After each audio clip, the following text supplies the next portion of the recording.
here in sunny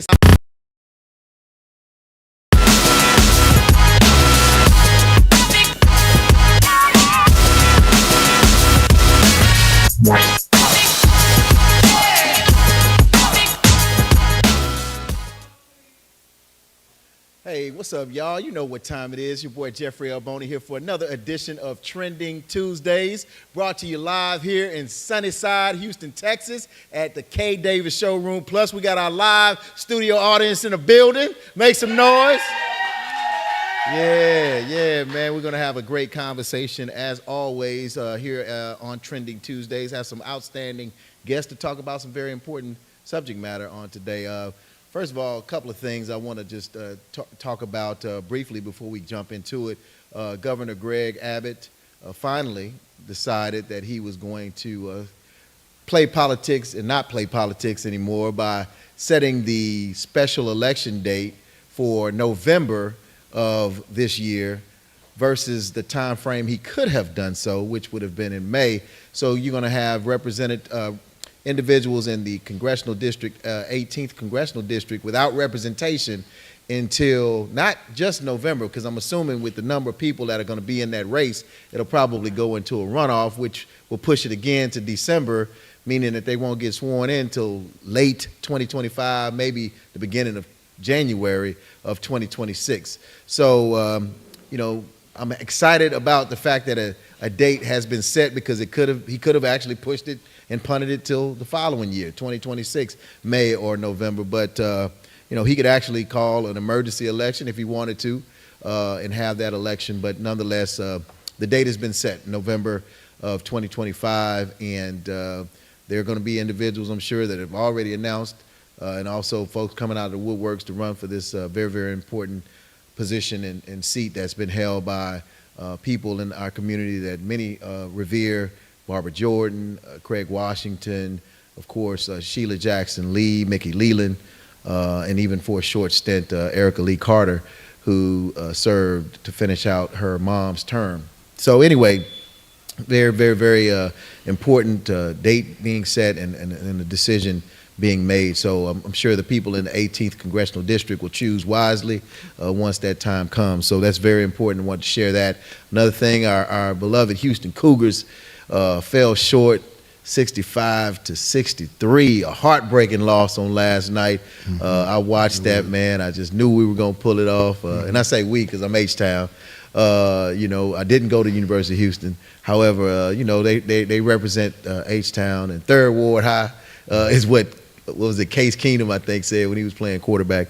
So anyway, they fell short. And, the other thing of importance that I wanted to share with you is something relative to an executive order that the president, I know it's been so many executive orders that have come down the pipe from this one, but this one is called the Restoring Truth and Sanity to American History executive order. And a lot of things, this is very important, and it kind of is going to be a somewhat segue into our conversation on today, because it's centered around this attack, I call it an attack, on the history in our country. Black history is American history. And so a lot of our history has never really been truly woven into the textbooks, into American history, into our museums, into our artwork, into our poetry, into our books, our literature, what the students study in college as well as high school, pre-K. And anyway, this is very, very disturbing, and I think it's something, because this DEI push to eliminate or attack or address it, which has become this buzzword. I remember Lee Atwater, who was the advisor for former President Richard Nixon.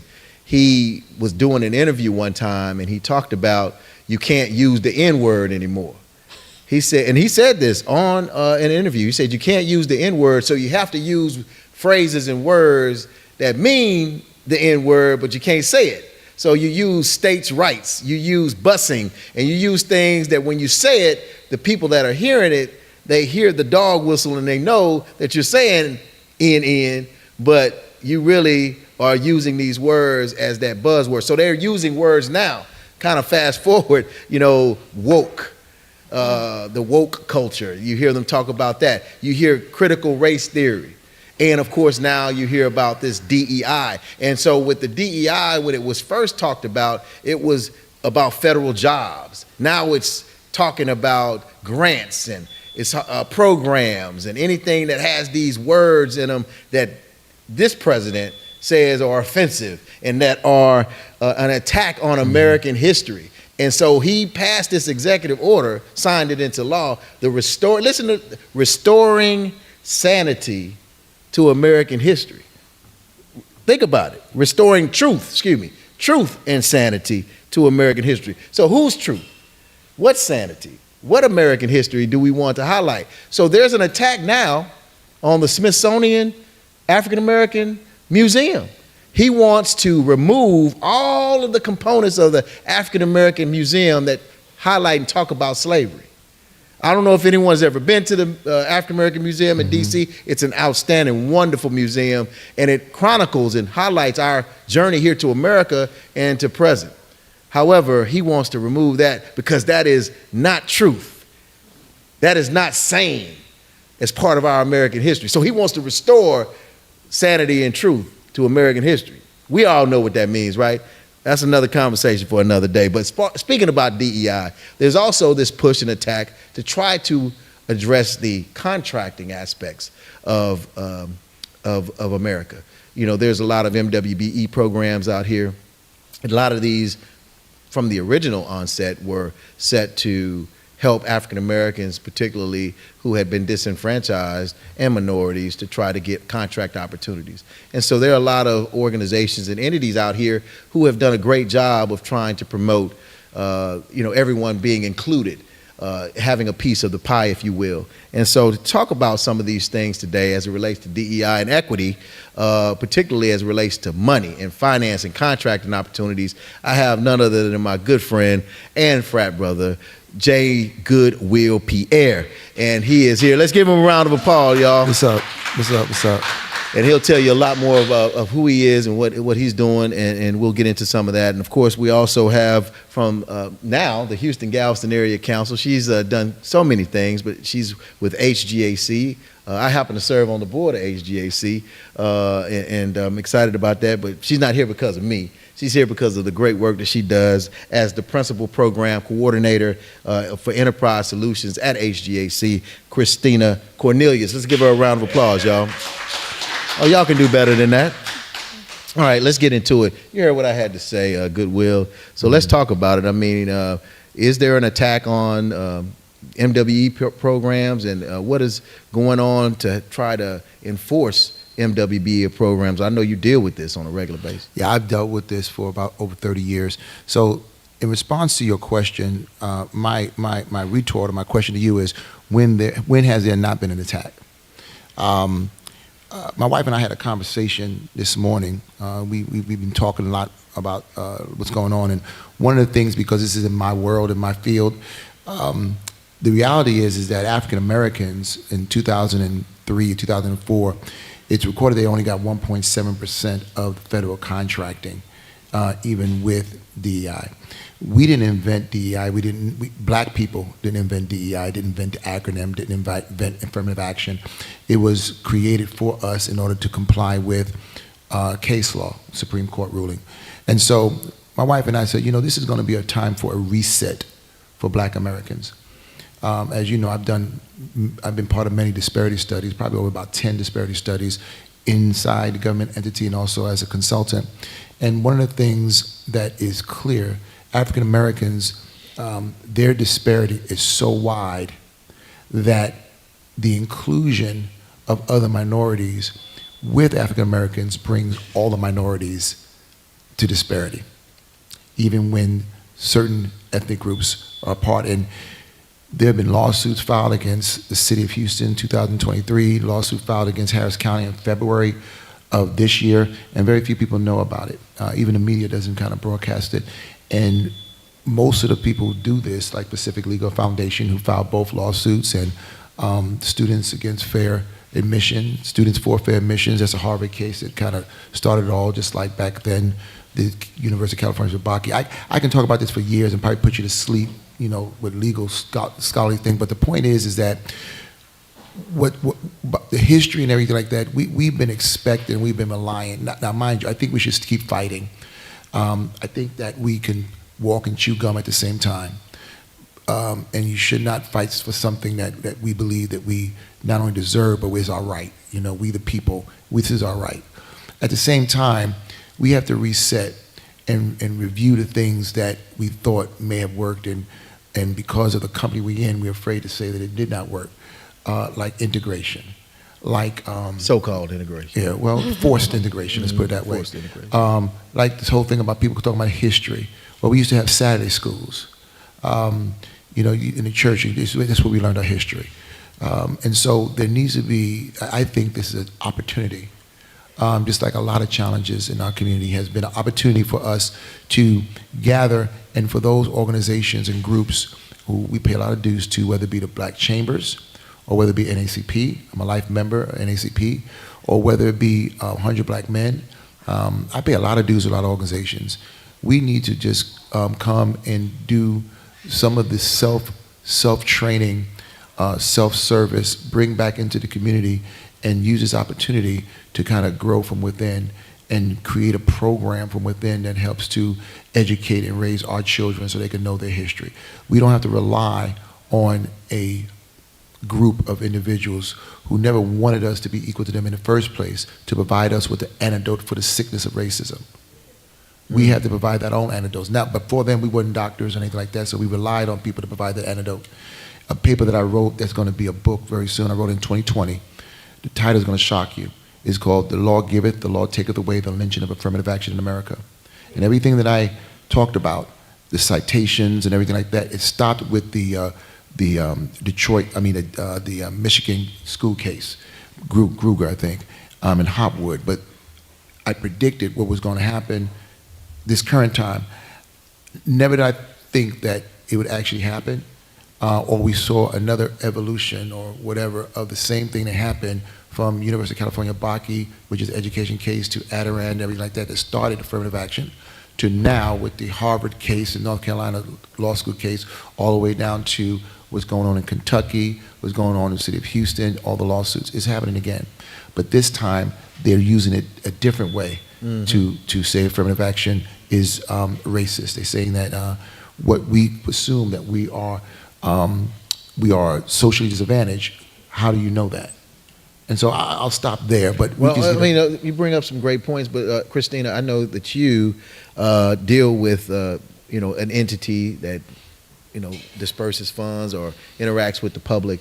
Can you talk about some of the things that you see? Because I know you are over this small business loan revolving loan fund, and so I'm sure that you see some of the individuals that are impacted or in need of resources that come through your doors and programs. So what are your thoughts on the overall conversation? I think that you hit the nail on the head with community. We need to bring it back to our community. Every other group of people keeps their dollar within their community. They stay at home for generations to help establish that wealth and establish that footing for when they leave home. And we have lost sight of that. And most of it is because what was programmed and fed to us, what was portrayed as right. And even today, as we see with this administration, we still struggle with that. Mm-hmm. I did a training in the Woodlands Community Development Institute, and it was a group of diverse people, and DEI came up, even though that's like taboo. You can't say it anymore. And there was a white gentleman at my table, and I asked him if he felt like DEI takes away from his opportunities. And he said, well, I'm probably the most privileged person in this room as a white man, but I don't know. And the question stuck with him because he had never considered it, because it's not his challenge. It's not something he has to face day to day. But he came back at the end of the class and said, I think I gave a bad answer, and I don't feel like the opportunity is being taken away from me if there's a DEI opportunity, and even if the person is less qualified, there are hundreds of years that person's been on an anchor. We're never going to catch up. So part of me feels like we should stop trying, and we just need to come together as communities, develop these ecosystem hubs where we have our own doctors that care, where we have teachers that care, and really revitalize those old time places like Fifth Ward and Sunnyside that used to thrive. Well, you know, one of the questions, though, first of all, I think that's necessary and good. Remember, we have to do not just parallel tracks, but multi-different tracks, Jeff. And one of the things that is hard for us to look at, especially, I'm going to say folks like us, black folks like us, all kind of people, you know, the Jack and Jills, the sorority folks, the different things, and we paint a large brush, and we accept things because that's what we're told to accept in order not to be called this or that or uncle this or that. The question I have is, what is community now? I have found when I look back at the history that the one thing that unites us is something bad. Whenever a person gets beat by cops, whenever someone gets shot, you know, then all of a sudden everyone now says, okay, black is beautiful, let's go ahead and rally. But other than that, you know, if you go to the hood and try to be in common with someone selling crack, you ain't gonna be. I mean, you could talk a good game, but you don't know them. And I'm from the South Bronx. I'm far removed from the South Bronx. I was born and raised, ate government cheese, know what it smelled like. Okay, the best grilled cheese I've ever had. But now I have 4 degrees, 2 home loans later in student loans, and I'm far removed. I can go back and forth. I can code switch to like everyone. But what is the community? And who are you really helping? And who wants to be helped? And then who evaluates if they want to be helped? See, there's so many, you know, there's so many things being thrown at us now. I think finally, one of the things that this great philosopher, I wish I could think of it, Rick Ross. This great philosopher, Rick Ross, the first time Trump got elected, I wish I could remember the exact words he used, but he said he's glad that Trump lost because sometimes black people got to do something in order to rise. It was something he said. It was so prophetic. And what's happening is now I think we're realizing the amount of bullets that are being thrown at us at the same time, and it's going so fast that at least for me, our traditional civil rights leaders and things of that nature can't keep up. Besides Al Sharpton, people we're playing catch up, and we've been playing catch up for a while. So, but I don't think, I'm not naive to think that we should not try. Right. I think that we should, you know, back then there were people that said either this or that. And I think, especially with AI, there are ways in which we can do multiple things and divide and conquer, but as long as we don't divide ourselves, and that's gonna be the challenge. Because of what you said, to wrap it back to you said, it's the vision of ourselves. It's the vision of ourselves within ourselves, as well as the vision. I'll say one last thing. We talked about National Forum for Black Public Administrators before the start of the show. And one of the things that we should kind of pivot is before, when DEI and affirmative action came about, there were very little of us in those places making decisions, who get contracts. When I worked for the airport, I've been on probably hundreds of RFP committees. And I made decisions not only based on qualification, but also culturally based on what would be a good fit for the project. I was able to do that based on my reference. And yes, I tried my best to make sure some people who looked like us was there. I did, okay? There was other people who looked like me that didn't. And they were members of the National Forum of Black Public Administrators. And one of the things that we could do now, because there's more of us in Harris Health, and what you call it, is educate them, because one of the things, if we have time to get there, is a problem with affirmative action now. Not only are people saying it's racism and trying to get rid of it, but the people who are in place to help us, that look like us, because of they're not going to get fired or anything like this, mess it up. Well, you know what? It's so interesting you bring that up, because I was just watching an episode. I started.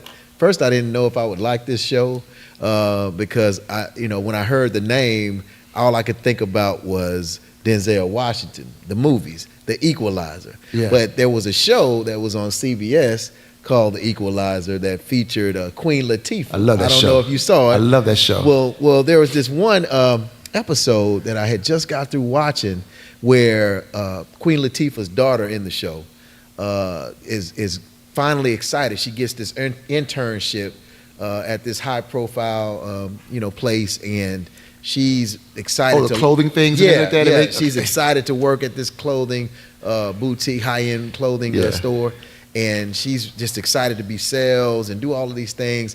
But the one other sister that's there talks to the manager who's white, and I don't know if you saw this episode, but she talks to the manager who's white. She comes back and says, "Okay, yeah, you're gonna be working in the back, like in the stock room." And she's like, "In the stock room? Like, why would I be working in the stock room? I thought the internship said that I would do this." Well, come to find out, because she had braids in her natural hair, she was told she couldn't be on the floor because it was kind of based out of France, Paris, and so the hair needed to be straight. So the black girl's hair was straight, and she looked the part, if you will. Right. And so when the daughter came back to confront the white manager, and the other lady, that like the general manager came over, she was like, "Well, she's racist, and she, don't want me to work on that. She want me to work in the stock room." So the other white lady was like, "Is this true?" Like, she wasn't racist, but she was just trying to figure out, is this true? And then the black girl had an opportunity and didn't do it to say, the lady was racist, but because she had, and she said this out of her own mouth, "I got student loans to pay. I need this job. And if I don't comply, go along to get along, then they're going to fire me, and what else am I going to do?" So the girl felt guilty, shows up to the Queen Latifah's daughter house with her natural hair, off work. She has her natural hair, and she made this quirk like, nice hair. And so she tried to explain to her that, in this position, you need to stand up for your own. And she was like, "Look, man, I got to take care of these bills. I got to do this. You don't understand." She said, "No, I understand." She said, "Well, hopefully you'll come to your senses and look out for the next black person, that you come across, or somebody will do it for you." So my point in that is, there are a lot of people that are afraid of losing their good job, their good job, good corporate job, good government job, good pension. They got bills to pay. They got to take care of them kids.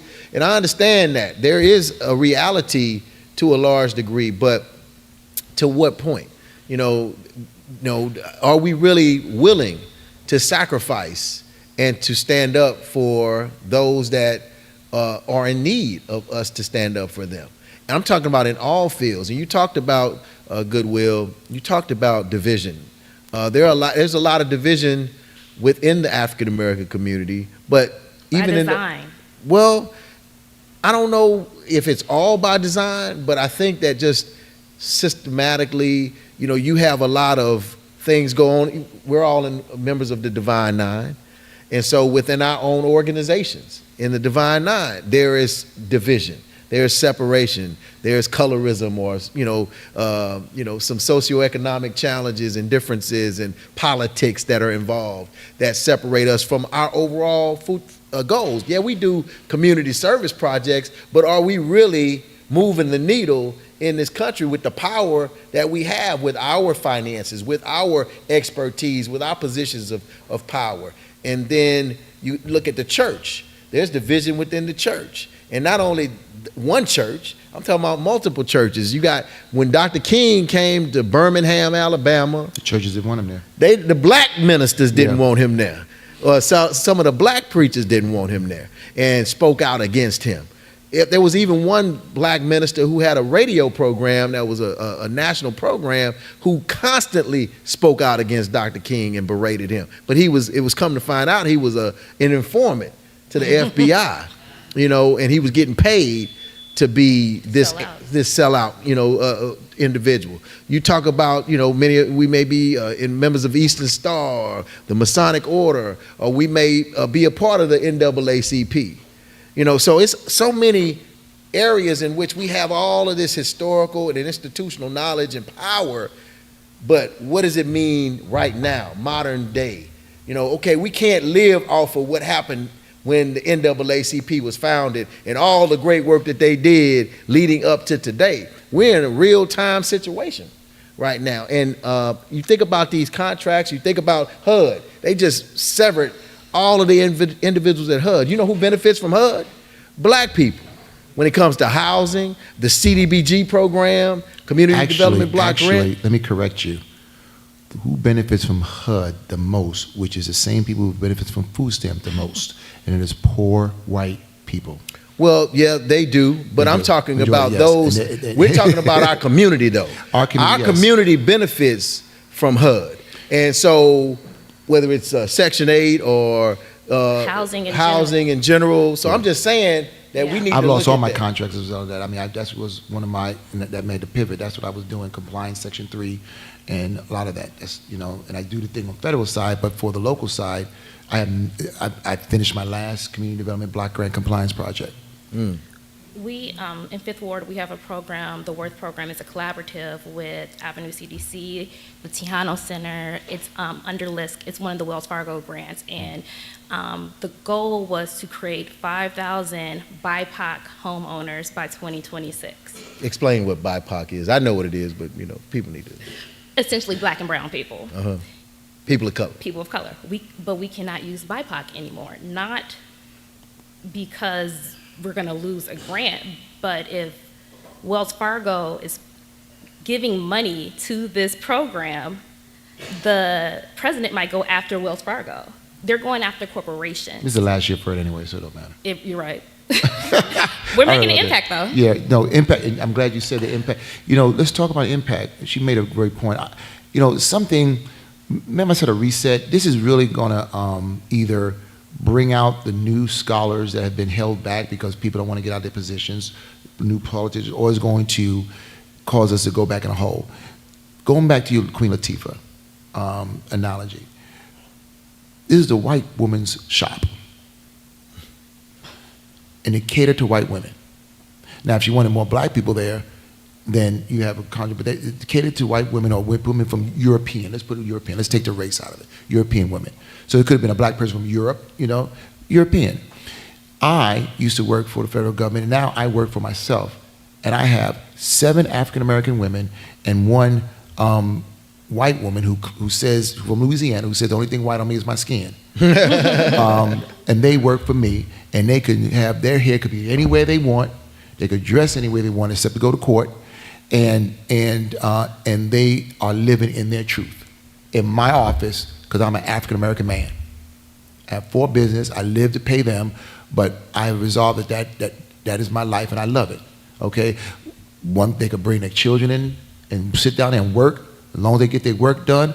Ed could come in my office and do whatever he wants, you know what I mean? And I pay for their insurance, but I don't have to, less than 25 people, and I love it because I'm empowering some sisters to go the next level. We have savings plans. I'm teaching them.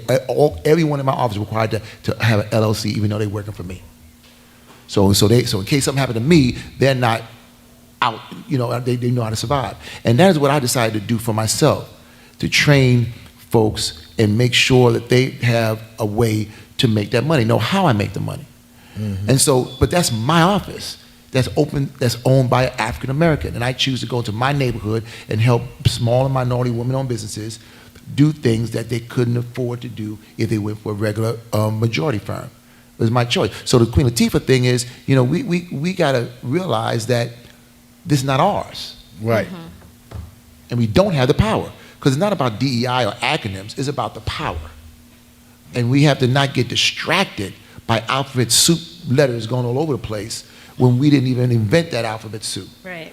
We have to come to an understanding that we have to own our own and understand that what does it mean to own our own? Sometimes we thinking that having $1 million in the bank is okay until all of a sudden you get a lawsuit and they stop that. So what can you do to own your own and what does it look like?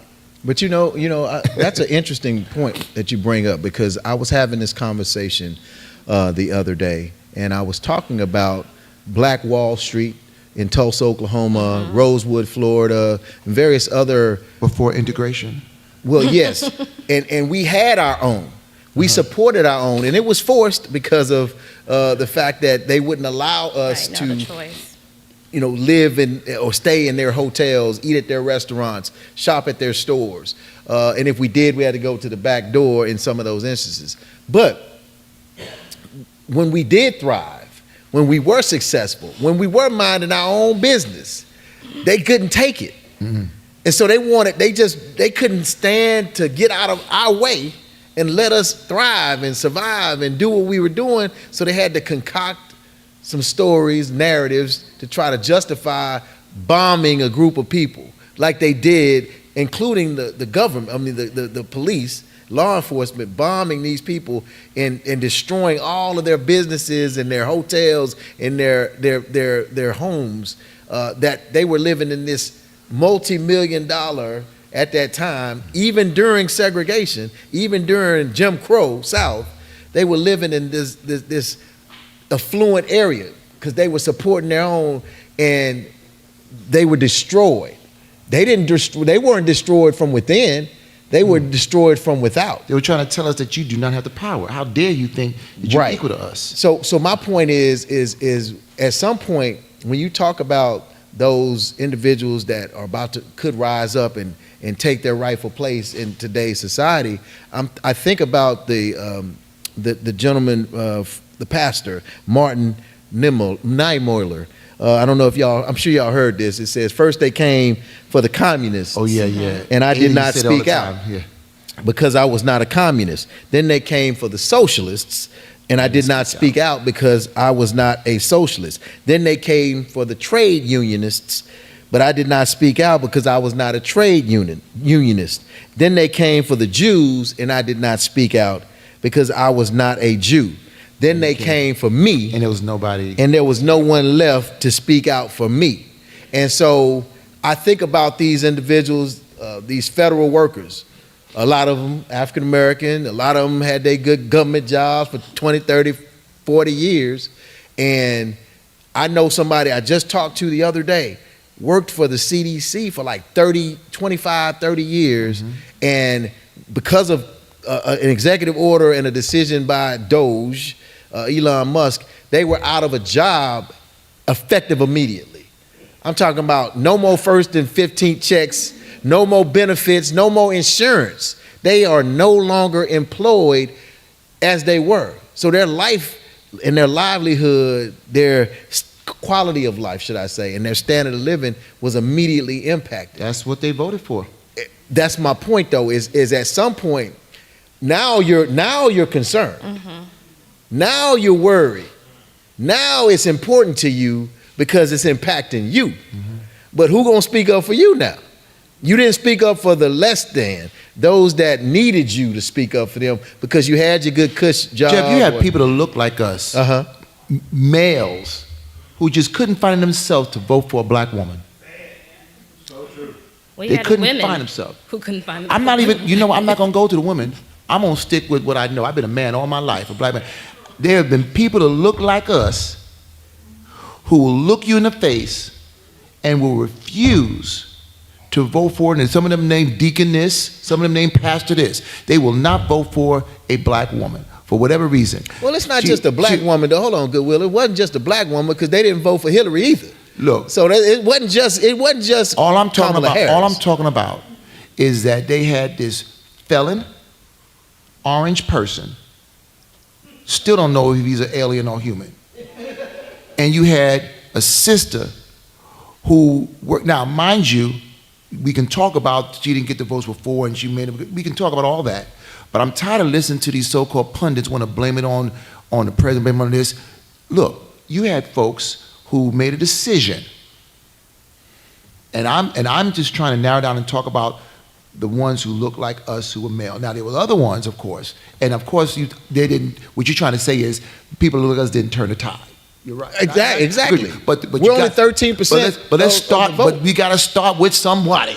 Oh, well, I'm not gonna. Well, we're not just know what I gonna mean? blame black men for this. Who else? Why not? Well, why are we just gonna point the finger at black men? Because I'm a black man, and I can do that. I'm not going to talk about anybody else. I understand. I'm going to talk about black men. But you can't solely say it was black men. I didn't say solely. I didn't say solely. But why are we putting the point of finger at black men? Here we go. Solely. Let's put it this way. Let me change the narrative. Okay, please. Southern University. Okay, my fraternity hazed this person, messed it up for all the Divine Nine. Now, on that campus and everywhere, everyone rushed their lines. Now, I can say that I had a conversation with 2 past Paul monks of Kappa Alpha Psi. I could talk about all the fraternities who do haze. I could talk about you, because I know what you went through. Hold on. Young man. We're a non-hazing organization. I pledged in 87, so watch out. But I'm going to choose to talk about my fraternity because I'm a Q. Right. I'm going to talk about black men because I'm a black man. And if I want to talk about black men, don't change down and say I got to talk about everyone else. No, let me stick with what I can control or think I control, and let me move. I ain't about to tell no woman, especially a black woman, what she should I do. I got a wife. But how is it African American men's responsibility and fault that Kamala Harris is not the president of the United States? I'm just saying, you got to hold people accountable. Well, I understand that, but why are we just holding black men accountable? Only 21% of voters in the 2024 election that were black men, 21% voted for Donald Trump. Let me look at the number. No, look at the numbers for Asians, for white men, for Hispanic men. 54% of Hispanic men voted for Donald Trump. Listen, I never said that they were bad. I said that's what they voted for, and I said they chose not to vote for. It could have been that she might have. I'm not going to even get into it. I voted for her. All I'm saying. But we can't just say it was because she was a black woman. No. What if it? Well, because there are a lot of people. No, we cannot, because there were a lot of things that black men were saying that that were not supporting the Democratic candidate. I'm going to do and the Democratic position, not for a black woman. I don't know. I have never heard. I'm in the barbershops. I'm in the highways and the byways, and I ain't never heard. The multitude of black men saying, I'm not voting for Kamala Harris because she's a black woman. So let me tell you something. One, I heard that, but two, let me take, and this is one thing I want to get to when you talk about what we need to do. We need to model out the people that we don't want to model up. We got Jews, we need to model to that. So this is what Trump says. It may be true, it may not. I don't know. It's worth looking into. It may be true, maybe not. I don't know, but it's worth looking into. It may be true, it may not. I don't know, but it's worth looking into. And that is what I say. That's what I'm gonna say for everything from now on. We talking about these folks. Watch what you can talk about, but he's very successful. Who? Trump is. No, he's not. How is he successful? Successful at what? He wanted to be president, and the man is president. Twice. The man got bankrupt how many times? 5. And he's still a millionaire. The man said he was not going to have his taxes revealed, and he lied, and he did not. And that makes him a success? That's what we look to as successful? No. That's hold on. That's our gold standard of success. You got a goal. Listen, I'm not saying you have to like success. Hell, a top drug dealer is successful. Don't mean I like to sell drugs. I'm against it. Is he really successful? If he had a goal, Frank Lucas was successful. You see, to an extent. Yeah, his season was over. He was successful until he wasn't, and then when he got caught, then he lost everything. So is he truly successful? Well, did he have temporary success or temporary I got 2 things to answer. Satisfaction? According to you, no, but apparently to some people because we're still talking about him. Now, all I'm saying is that it just like in life, we got to look at certain things instead of trying to just kind of not look at it. I'm saying that, you know what? This is what Trump says all the time. It may be true, it may be not. I don't know. He'll throw a lie, know it's a lie. It may be true, it may not, but it's worth looking into. That's all I'm saying. And that makes him successful. No. In your eyes. 2 different things. So you just asked a question, and I put it to bed. You said, why should we blame black? I said, I'm not. I said, it may be true, It may not be true. So in other words, it may be true, it may not be true, but it's worth looking into. You cannot say it's not worth looking into, especially what we're talking about, because it's more valid than what Trump says. Okay, but no, hold on. I agree with you. We can look into it. No, don't agree with me. Well, hold on. It may be true, it may not be true. Hold on, wait a minute. Look into it. My thing, Goodwill, is have you looked into it? Because you made a statement Yes, and you I said did. no. See, that's a scary you did thing. not. That's a scary thing. Okay, tell me Yeah. where did you? I want to hear where you got that information from. Data I want to wise. say one thing. As a man, as an African American man, one of the things I make it a point is to understand my emotional IQ and things of that nature.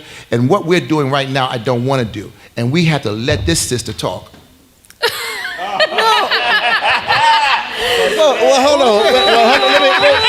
Hold on. Wait a minute. The whole hour go by, and the bros be arguing. I hear what you're saying, but last time I checked, I'm the host of this show. Yes, you are. So if I want to talk about There's a this, suggestion, it may be we're true, going to it may talk not about be, this. but it's worth looking into. What you just said may be true, and it may not be true, but it's worth looking into. but we definitely getting into this, and we're going to continue to talk about this. Now, if you want to chime in on this, Miss Christina, please chime in. Go right ahead. Y'all are good. I need y'all to finish. No, go right ahead. We can get the impact. I want to hear your perspective on this.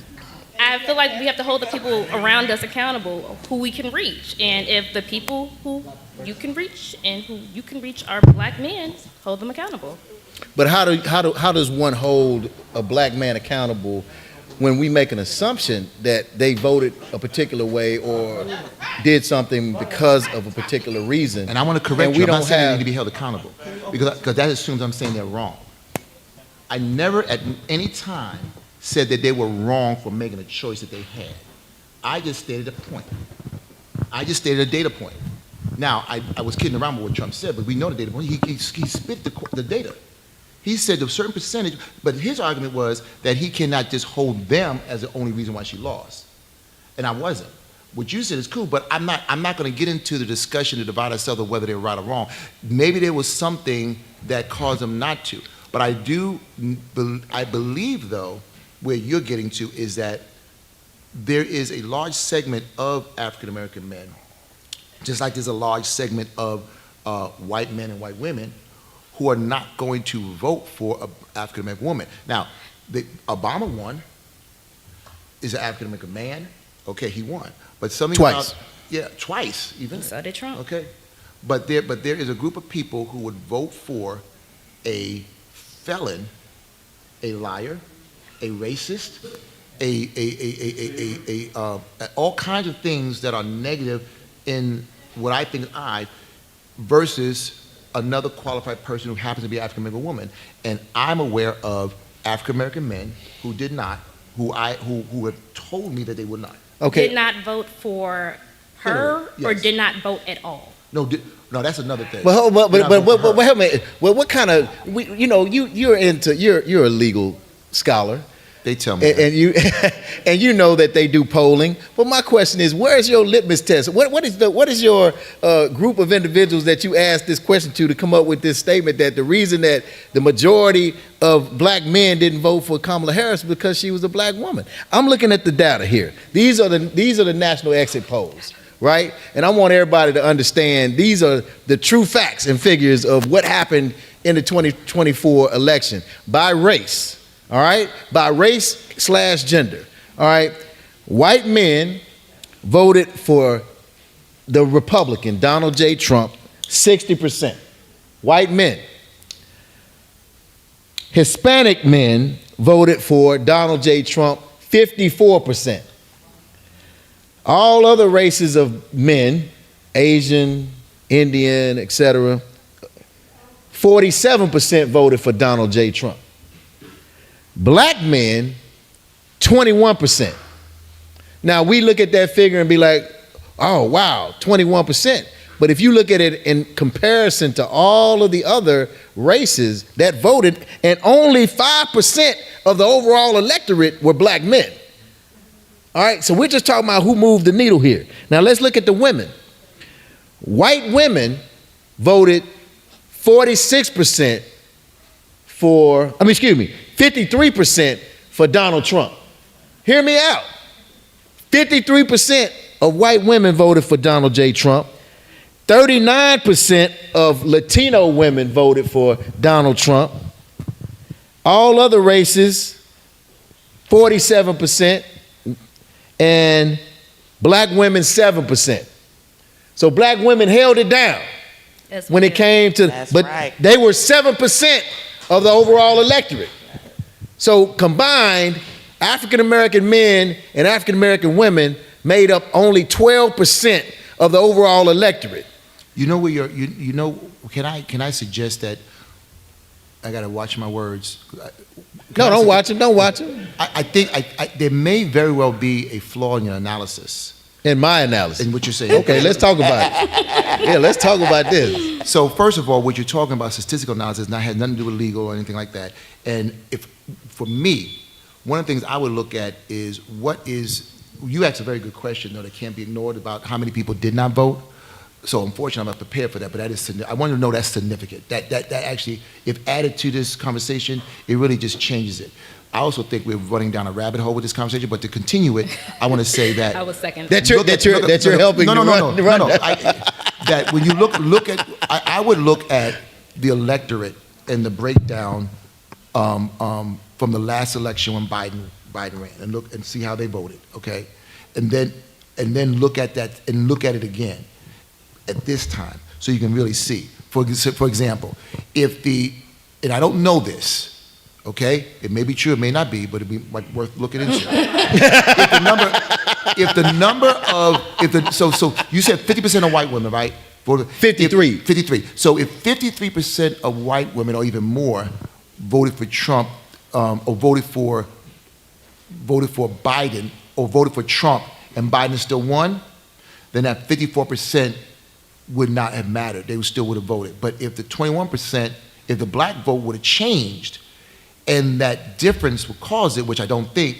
It wouldn't have, because he won. I don't know. He won all of the electoral votes that were significant in the swing states. No, not in swings, but he won it in the blue states. No, what I'm saying, I'm saying that the swing states that they were looking at, Pennsylvania's, the Wisconsins, the Michigans, the Floridas, the Georgias. They're swing states now, but they were not. The Arizonas. What I'm saying is going into November's election of 2024.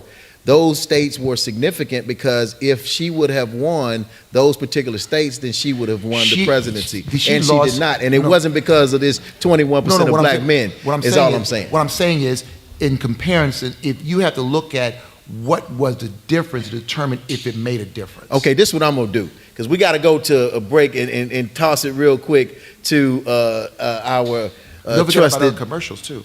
Yeah, we got, of course, Ms. Danette Davis, who is about to share some words. But I'm going to pull up the information from the 2020 election and look at the numbers as to who voted for who in the 2020 election as well as the 2016 election. Let's toss it over to you, Ms. Danette Davis. We'll be right back, y'all. Oh, my goodness. Ooh-wee. Boy, whoever thought this would have become the conversation it's become. But we've got even... some more interesting stuff here. Do you guys know Sharon Murphy? Yeah. Sharon Murphy's an audience member. And no, Sharon, you can come up here and say that. Sharon said, I got a correction for all y'all. So I think I'm right on this.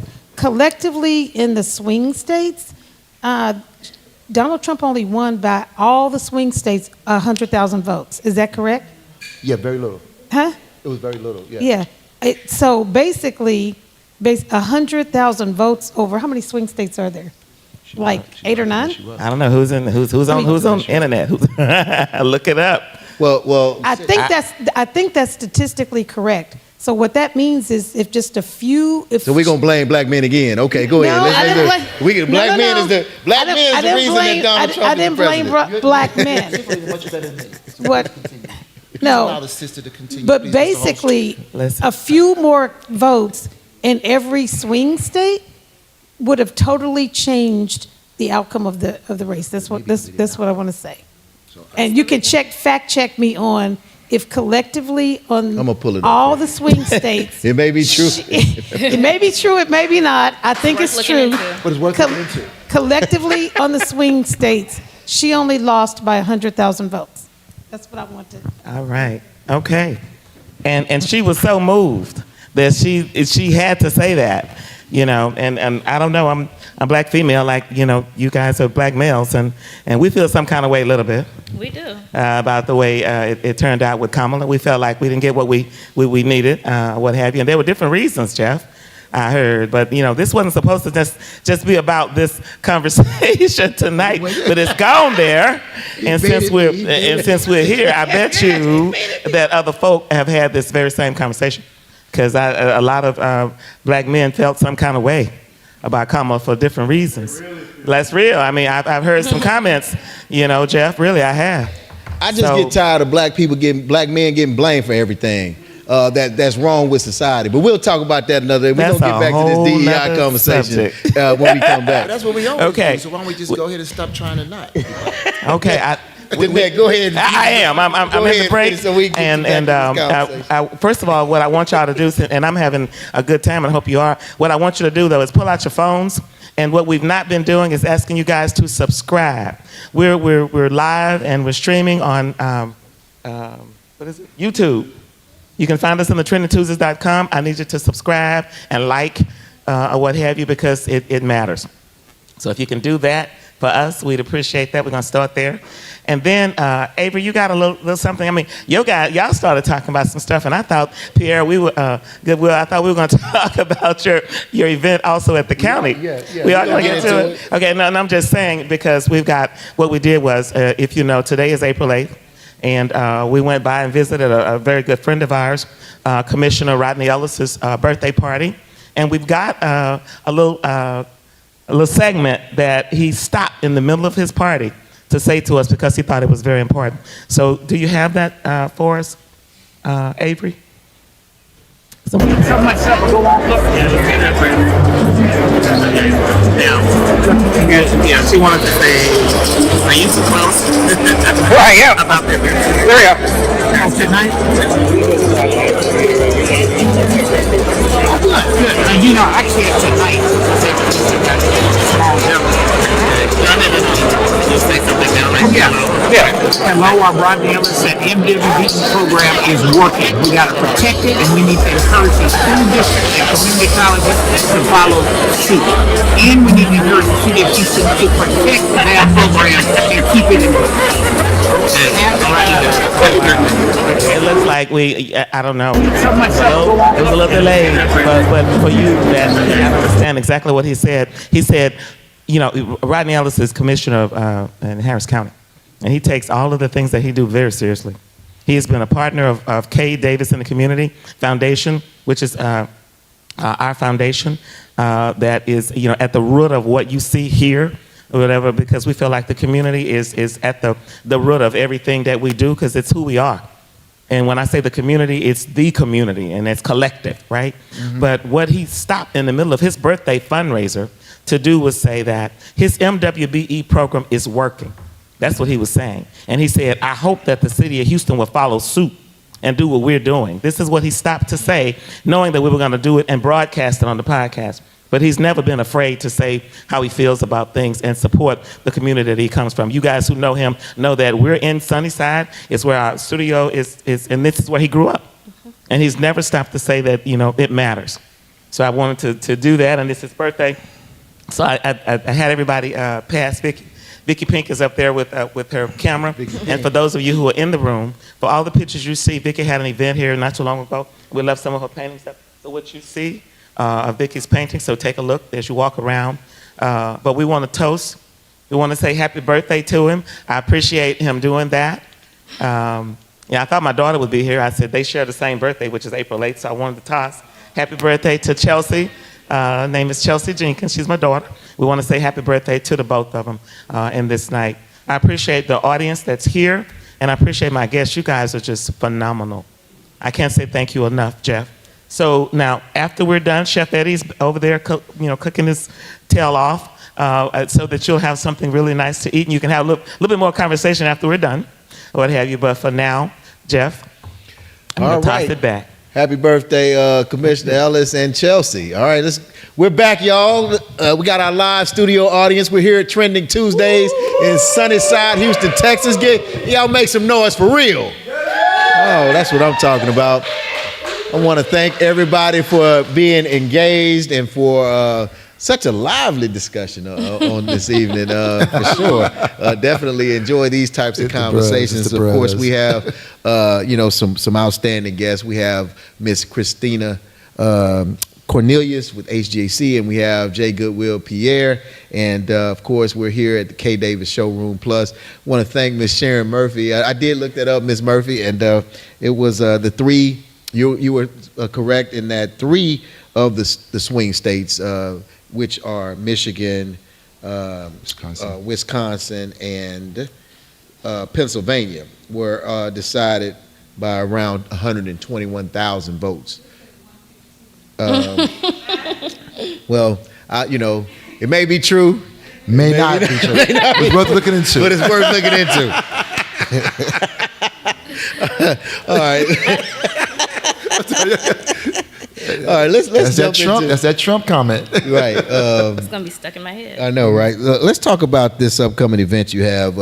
It looks like it's the Harris County Department of Economic Equity and Opportunity. Can you talk about this upcoming event? And Yes, since we're thank talking you. about DEI initiative. Yes, thank you. So the Harris County Commissioners Court approved the grant. They offered it to several people to put on several events from Pathways to Prime. You could, and I won the grant to do the, what I do best, and that was the giant procurement event, the whole community for the whole day. And so April 17th at the Harris County Department of Education from 9 to 4 is the Success in Business presents the Pathways to Prime MWBE Procurement Forum and Empowerment Workshops. We're going to have banks. We have about 8 banks and CDFIs there. We're going to have an MWBE forum so you can talk about what they did to go from subs to primes. We're going to have primes to talk about what they look for in subs and how do you get in. We're going to have resource tables and everything like that. I just invited Christine to be there. It's on my calendar already. Yep. Oh, you already have it on the calendar? My team is coming. Okay, great. See, so something that marketing does work. But it's it's been my passion for at least 25 years. I just started just kind of doing it. That's my midlife crisis. Just do a lot of outreach events to try to really empower economically people who look like me, as well as those who serve people who look like me. And that's one of my 3 pillars that I do: economic justice. And so the event next week, I had a kind of resurgence. I'm putting something out with hashtag We Are MWBEs, hashtag MWBE Strong, because I want to make a statement. I want 1,000 people to register, 700 people there, and I want to show the world that you can do whatever you want to with this alphabet soup. We're not going anywhere. We're here. And while I do believe this is a reset, that we should not rely on things that people created to make our lives equal, I do believe that we should never allow someone to take what we rightfully earned and deserve because we built this country, is snatched from us. Make it better, but don't say that it's reverse racism, things like that. You're thinking that we're not here and working our butts off, especially when you get down demographically. I don't want to get into fighting with Latinos versus Anglos versus Asians. I think that is a red herring. I believe that 1,000 people registering and showing up and packing that place, making a statement that we are minority women business entrepreneurs and we are going to stay. And you can remove the word if you want to, but don't mean we're going to be gone. Right. Christina, talk about what you do, because I know that you empower small businesses and others as well with your roles. So at HGAC, I manage the team of small business lenders. So we have 3 different loan products, one specifically for Fort Bend County. We have another revolving loan fund for anyone in the state of Texas, and then we do SBA 504 loans. I'm a 504 attorney. I just got registered 2 weeks ago in Louisiana. You see how we put people together on Trending Yes. Yes. Are you going to DC? No, I'm going not. No. I already went to. I paid enough money for that. I have no more money. So what the SBA 504 loan allows is for real estate and heavy equipment. And we partner with banks and the actual business owner to put together the funding package to be able to further their business. In addition, we are building out a technical assistance program, and we'll be partnering with the SBDC and some of the other organizations that already provide one-on-one training to business owners. So for those that don't know what these acronyms mean, SBDC is Small Business Development Center? Center, yes. Okay, all right, Yes. just want to make sure.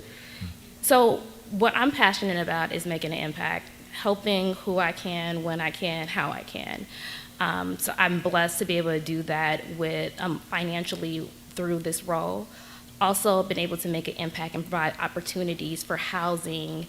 We have a young professional home ownership network, which is really helping to bridge the gap between Gen Z and millennials and baby boomers when it comes to home ownership. We are doing home buying education classes for free, which they're usually $50. We have some amazing programs like a match secure credit card, where we will match the deposit that someone needs for a credit card to be able to build their credit. We have a match savings program that money that they're saving while they're trying to prepare to buy a house. Do you help people with bad credit? Yes. Mm-hmm. You want to know how? No. Just do you help people with bad credit? We do help people with bad credit. Under 640, yeah. Wow, I don't think under 640 is considered bad credit these Oh, days. It's not good credit, but it's not bad. Yeah. It's fair. It's fair. Yeah. But yeah, I so don't know if it's true. I don't know if it's not. It's worth looking into. But yeah, so we help our clients individually. Whatever their challenge is, we develop a plan for them, and we help them through the process. Just because you're not ready to purchase a home right now, or maybe you're not ready to get a loan, a 504 loan right now, we meet you where you are and help you take advantage of the resources and put you on the right path. And then you get to come back and we accomplish that goal. What made you get into this work? God, I don't know. That's the answer. God. I don't know. So I started off in retail banking, and I did that for a few years. And then my dad got sick. I lost my job. I thought my life was over. I was like 23. And I started working for my uncle and his business partner. And his business partner kind of took me under his wing. And I opened the market for a nonprofit here.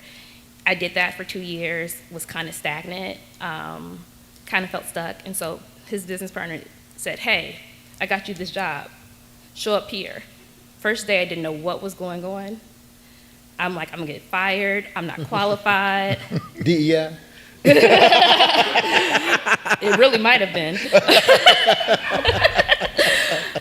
But that opened the door to economic development, and I love economic development. It brings together all of the pieces of things I'm passionate about: government, community, and business. So I've worked on public-private partnerships, I've managed TERS boards, I have activated management districts. So finding the puzzle pieces to help communities thrive is what I'm passionate about. So all of those things are puzzle pieces.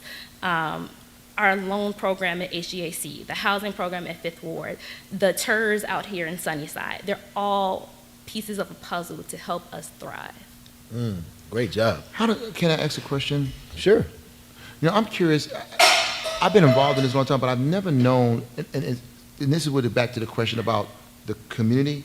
So yes, I'm a lawyer and I kind of know this because I'm in with you, Jeff, and everything like that. But how does a regular business owner, let's just stick there, let's just go anywhere, how does a regular everyday mom and pop business owner, the drywall person, the fuel distributor, how do they know about these things? And is there like a membership to be part of HGAC and all that? Like what? How do you get the word out to them?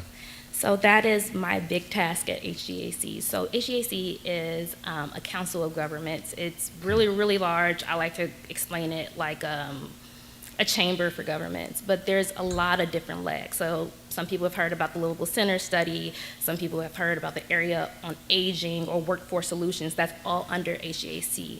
Enterprise Solutions is its own branch. We're kind of like the unicorn of the organization because we bring in our own money through loans and through our HGAC Buy program. What I'm tasked with is to rebrand our economic development and business development practices, if you will, and show up to events like the one on the 17th and say, this is who we are, this is what we do, and this is how we can help. And my team is going a step further in investigating what are those professional organizations. So I have a list of probably 300 professional organizations that I have myself researched, put on a spreadsheet, and my team, we're breaking it down to go introduce us to those organizations. So who might need a facility, like who might need a real estate loan? It might be a doctor, it might be a dentist. We're just going through the industry list to really trying to push the word out there. And let me tell you, I've been on the board of the Houston Galveston Area Council for about 4 years now, and it's such an amazing organization, one of the most respected councils of governments across the United States.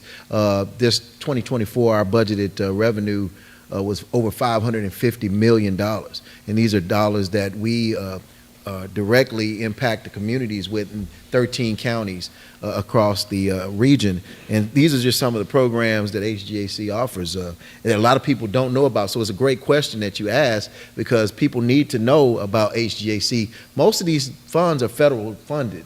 And so we're really concerned because of these executive orders and some of the things that the current president is doing, because they're trying to, not even trying, they're canceling contracts and monies that were already approved and allotted for programs. And some of these programs, many of which, such as she mentioned the Agency on Aging, many of these economic development programs, community planning and support services, they have a target for underserved communities and underrepresented. And so, one of the things that the president is saying is you can't use certain words in these grants and in these contracts, such as women, such as black, such as Hispanic, such as underserved, such as at risk. So a lot of these particular programs that HGAC does a wonderful job of providing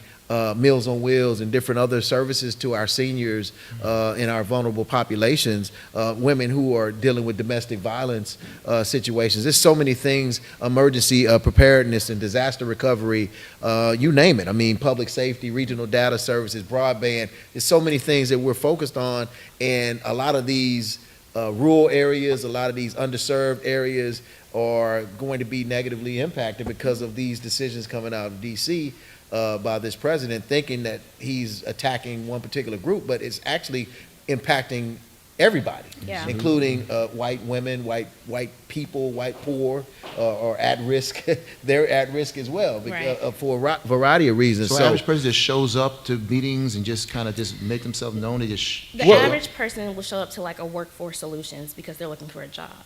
And you see Workforce Solutions and you don't think HGAC. Well, I hired 2 of my folks from Workforce. But when it comes to a small business, if they want to try to take advantage of HGAC services, you can call Christina. You can go to the website. You can reach out and contact anyone there and find out what services, opportunities are available to them, because there are small business empowerment type of programs, such as the revolving loan fund, which is underutilized, I would venture to say. It is extremely underutilized. And so there's so many opportunities that, not just with HGAC, but with a lot of the services out here. You mentioned SBDC.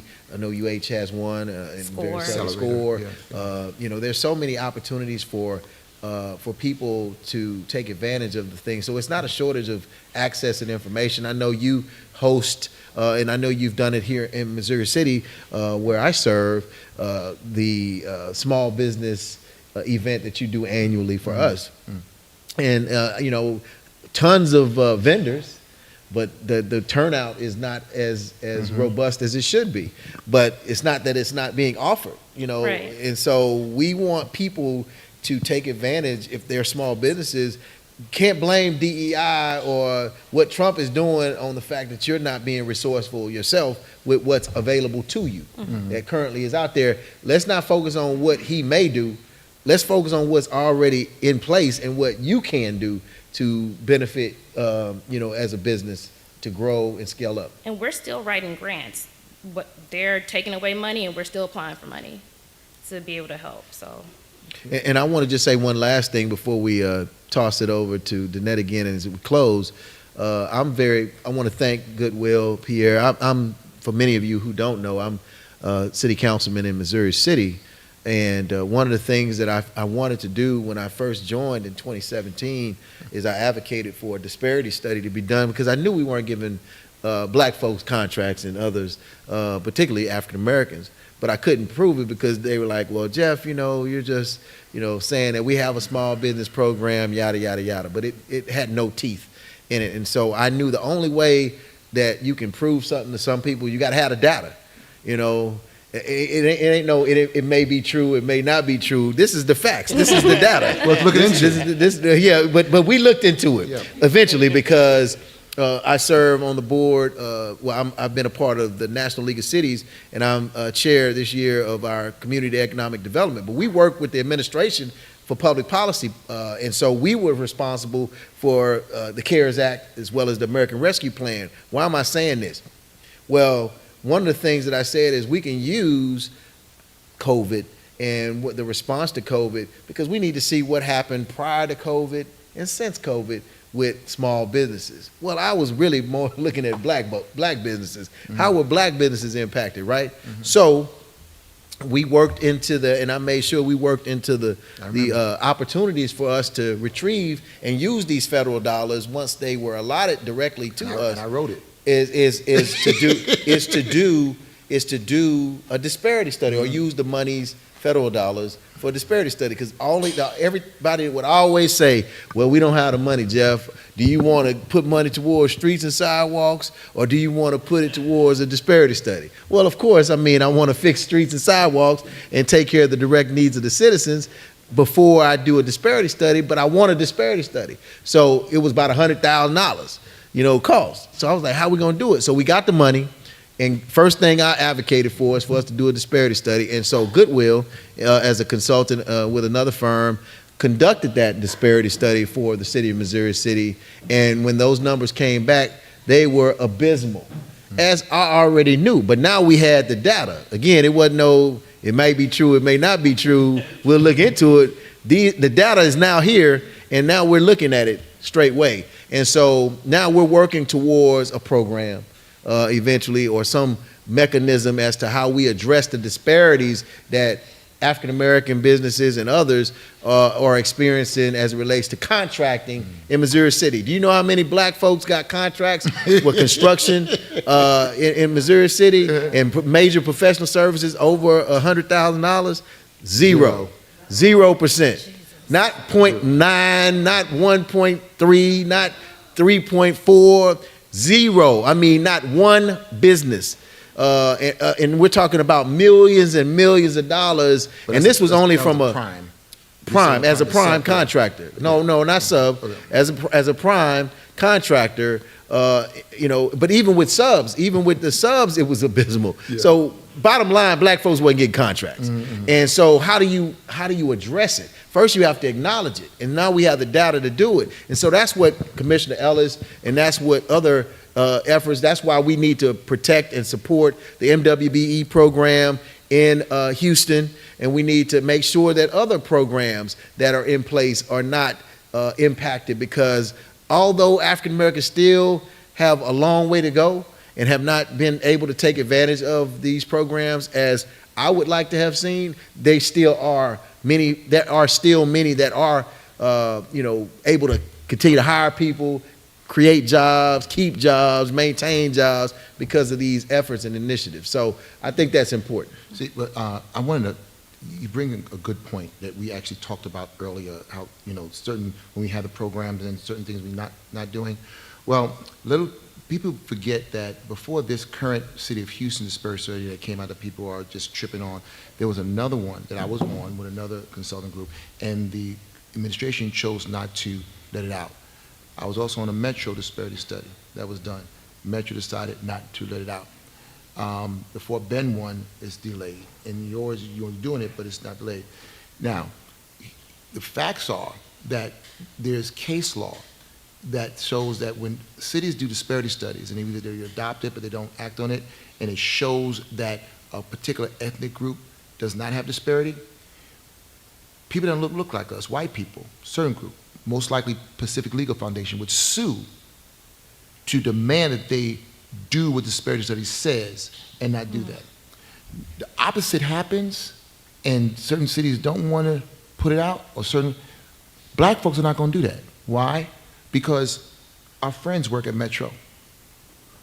I know this person's husband. He's a minister somewhere. Or I can't do that to the mayor because they'll be mad. White people ain't not care about who's mad at them. They will sue in a minute.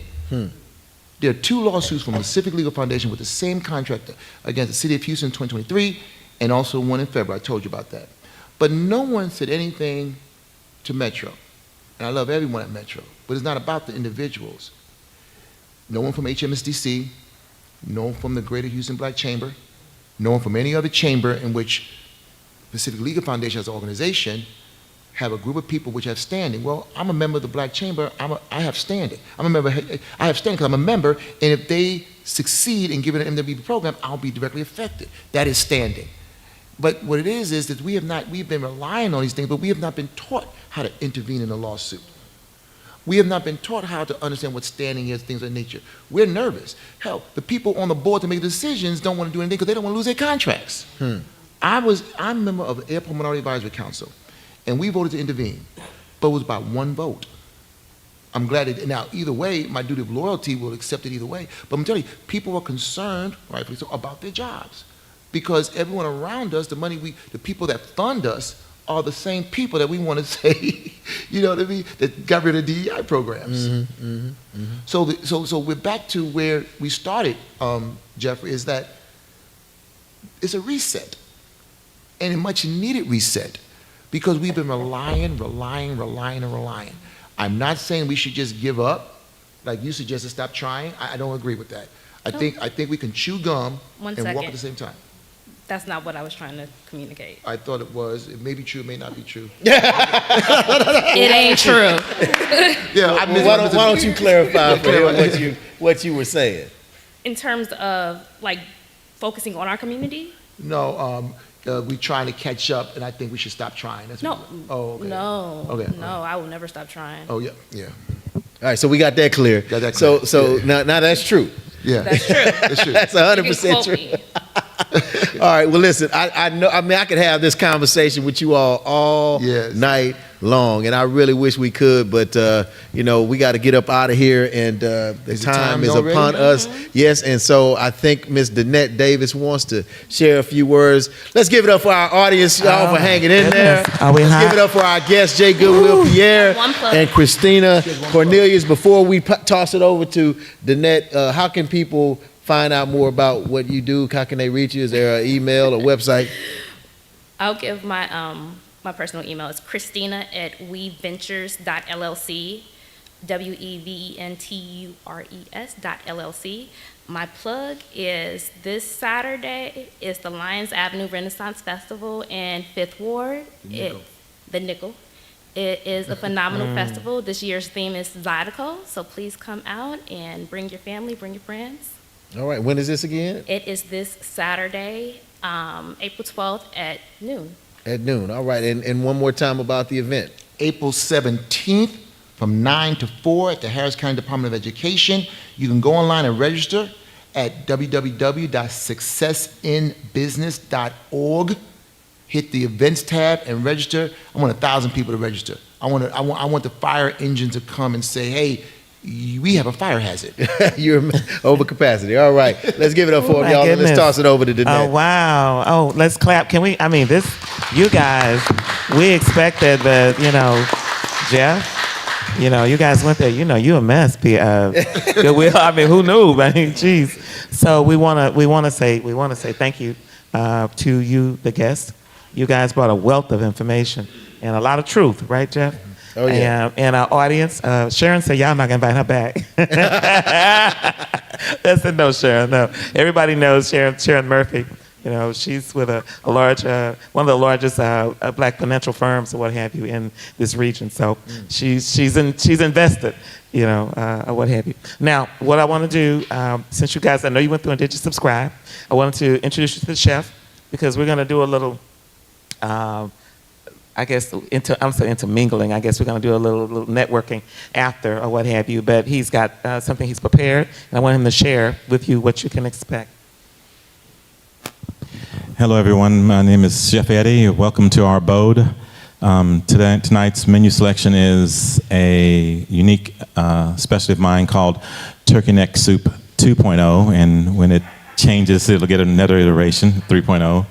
Right now, I'm on 2.0, and it seems to be holding up pretty well.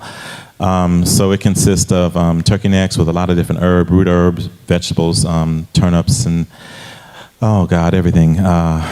So that's amazing soup. And then we're going to have some organic jasmine rice as a side item for you. We also have some baked chicken livers with onions, organic chicken livers. And then I did a specialty organic sauteed okra.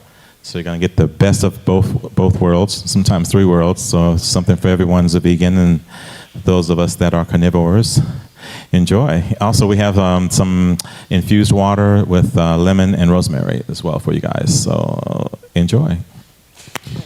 One of the things I always forget to say, if you like the food, tip the chef. Lauren has a sign there or what have you. And so I always forget to say that or whatever, so we can always encourage him and his organic goodies, what have you. So we're going to go. Thank you. We've had a wonderful time, Jeff. Till next time. Yes, indeed. Amen. Until next time. We'll holler at y'all. Trending Tuesdays, y'all. We're out of here. 5 minutes, y'all. 5 minutes. All right. Thanks. I didn't know I needed a rough shirt. Huh? A rough shirt. What's that? Referee. Right. This is rough. New